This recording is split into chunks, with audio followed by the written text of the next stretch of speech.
تجھ संग जिंदगी। कल जा रही हो फिर तुम गाँव बरास भाई की शादी पे। इन दोनों का इस वक्त फ्री पीरियड था। वो दोनों पिंडी मेडिकल कॉलेज से MBBS कर रही थी। लास्ट ईयर चल रहा था। हनाल बलोचिस्तान के एक गांव डेरा अला यार से बिलोंग करती थी, जबकि फरवा पिंडी की ही रहने वाली थी। दोनों में पहले दिन से दोस्ती थी।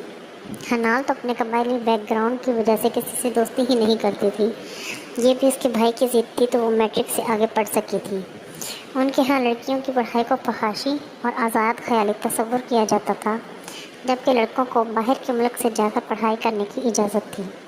इसका भाई ज़रियाब, जो कुछ अर्से पहले ऑक्सफोर्ड से पढ़कर आया था, जब उसने अपनी बहन का मेडिकल में इंटरेस्ट देखा तो सबकी मुखालफत मोल लेकर भी इसे MBBS के लिए पिंडी मेडिकल कॉलेज भेजा। इस्लामाबाद में उनका ज़ाती घर भी था, जहां पूरी सिक्योरिटी में न सिर्फ वो रहती बल्कि गार्ड्स के साथ कॉलेज आती जाती। उसे कॉलेज में ज़्यादा दोस्ती से मना किया गया था, लिहाजा सिवाय फरवा के उसकी कोई और दोस्त भी नहीं थी।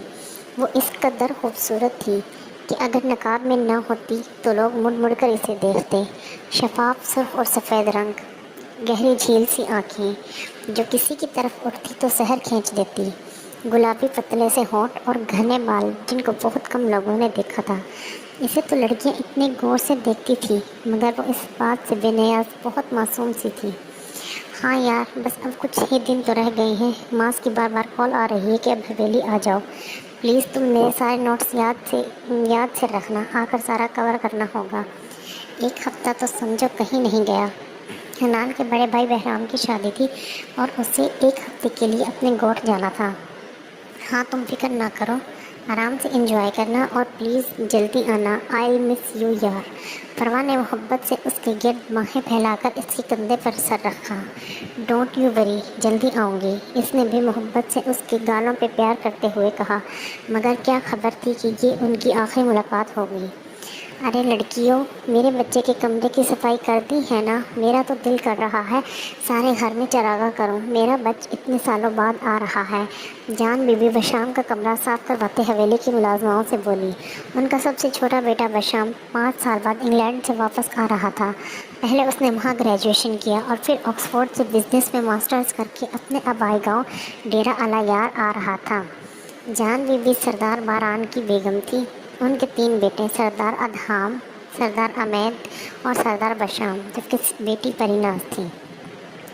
बड़े दोनों बेटों की अप्रोच टिपिकल सरदारों वाली थी, करख्त और रिवायतों पर मर मिटने वाले। दोनों शादीशुदा थे और बीवियों को पाँव की जूती समझते थे, मगर बशाम शुरू से अपनी माँ और एक आया के करीब रह रहा था, जिन्होंने हमेशा इसे औरत की इज्जत और नरम मिजाजी सिखाई थी। इसीलिए पूरे घर हत्ता के पूरे ख़ानदान में अपनी सुलह जो नेचर की वजह से वो बहुत पसंद किया जाता था। आज जबकि वो इतने अरसे बाद वतन वापस आ रहा था तो हर कोई खुश था। सरदार बारान के तीनों भाइयों की हवेलियाँ भी साथ साथ थी। सब एक दूसरे को हवेलियों में आते जाते रहते थे और आज भी गोया इस हवेली में ईद का समा था। बशाम की पसंद के खाने बनाए जा रहे थे। अरे कोई पता करो, मेरा बच्चा कब तक आएगा? मुझसे तो ये वक्त नहीं गुजारा जा रहा। जान भी बार बार दालान के चक्कर काट रही थी। मास, मैंने कॉल की है बरास को, वो कहते हैं बस पहुंचने वाले हैं। अभी बरीदात इन्हें तसल्ली दे रही थी कि बाहर से गाड़ियों की आवाज़ आई। सब औरतें चेहरे ढांपे दालान में आई। जान बीवी को लगा लैंड क्रूज़र से कोई शहजादा उतरा है। ऊंचा लंबा कसरती जिस्म, काले शलवार कमीज़ पहने, स्किन कलर की चादर कंधों पे डाले, हल्की सी शेप में आँखों पर गॉगल्स लगाए, पाँव में अपने मखसूस इलाके की चप्पल पहने, अपनी मुस्कुराइज करने वाली मुस्कुराहट समेटता चलता हुआ जान बीबी के पास आकर उन्हें बाजुओं में भर लिया। वो ज़ारों की तरह रोती उसके चेहरे और हाथों को चूम रही थी। यही हालत फरीजाद की थी। वो बारी बारी सबसे मिलकर जान बीबी के कंधे पर हाथ रखे अंदर बढ़ा। हाय, कितना सा मुँह निकल आया है तेरा ये डॉक्टरी पढ़ पढ़ के। मैं तो कहती हूँ दफ़ा कर ये पढ़ाई। मैं तो अब तेरे हाथ पीले करना चाहती थी, पर न जाने तुझे और तेरे बरास के दिमाग में क्या खन्नास भरा है। ज़र बीबी, जो कि हनाल की माँ थी, उन्होंने परेशानी से कहते इससे शिकवा किया। हनाल सुबह ही अपने आबाई गाँव पहुँची थी और अब اس کے پاس بیٹھے ان کی ڈانٹ سن رہی تھی۔ اچھا نا ماس ڈانٹے تو نہیں، آپ کو پتہ ہے نا ڈاکٹر بننا میرا جنون ہے، اور اب تو ویسے بھی صرف 1 سال کی بات رہ گئی ہے، اس نے ان کے گلے میں باہیں ڈالتے ہوئے کہا۔ وہ دونوں زنان خانے میں تخت پر بیٹھی تھی۔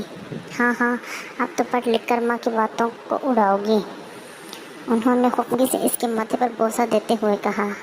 ارے میری گڑیا آئی ہے، ذریعہ ابھی زمینوں سے آیا تھا، حنال کو دیکھ کر بے حد خوش ہوا۔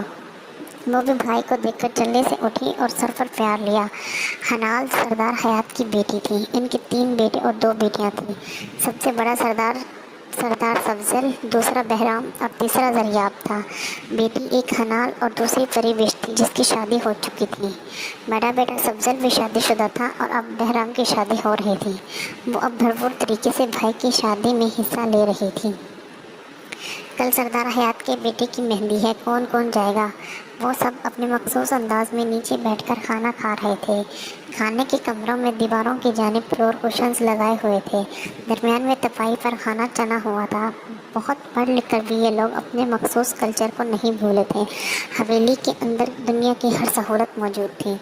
ابا میں تو نہیں جا سکوں گا، بہت تھکا ہوا ہوں، please I need some rest, کسی اور کے بولنے سے پہلے بشام نے جلدی سے کہا، کیونکہ ابھی وہ اتنے سالوں کی تھکن اتارنا چاہتا تھا، لہٰذا اتنی جلدی اس کا کسی ایکٹیویٹی میں انوالو ہونے کا کوئی موڈ نہیں تھا۔ اچھا ٹھیک ہے، تم ریسٹ کرنا، میرا خیال ہے عورتوں کو ادھام تم لے جانا، انہوں نے بڑے بیٹے کی ذمہ داری لگائی۔ ابا بہرام نے مجھے خصوصی طور پر محفل کا کہا ہے، تو آپ حمید سے کہیں کہ وہ بھی چلے، عورتوں کو واپس لے آئے، میں تو صبح تک آؤں گا۔ محفل کا مطلب رقص و سرور کا پروگرام ہوتا تھا، جو کہ ان کے ہاں لڑکوں کی شادی میں ضرور رکھتے تھے۔ بشام نے افسوس سے اپنے بھائی کو دیکھا۔ اپنی عورتوں کو 7 پردوں میں رکھنے والے دوسری عورت کو ناچتے دیکھنا فخر اور مردانگی سمجھتے تھے۔ اگلی رات بشام کے گھر والے سردار حیات کے بیٹے کی مہندی میں گئے، سوائے بشام اور سردار حیات کے۔ رات میں فنکشن ختم ہونے کے بعد باقی سب تو واپس چلے گئے، مگر ان کے مردان خانے سے ذرا ہٹ کے جو ڈیرا بنایا گیا تھا، وہاں رقص و سرور کی محفل اپنے عروج پر تھی۔ سب اس رقاصہ کے رقص سے لطف اندوز ہو رہے تھے، سوائے ذریاب کے، جو اپنے ہاں کی ان روایتوں سے انتہائی نفرت کرتا تھا۔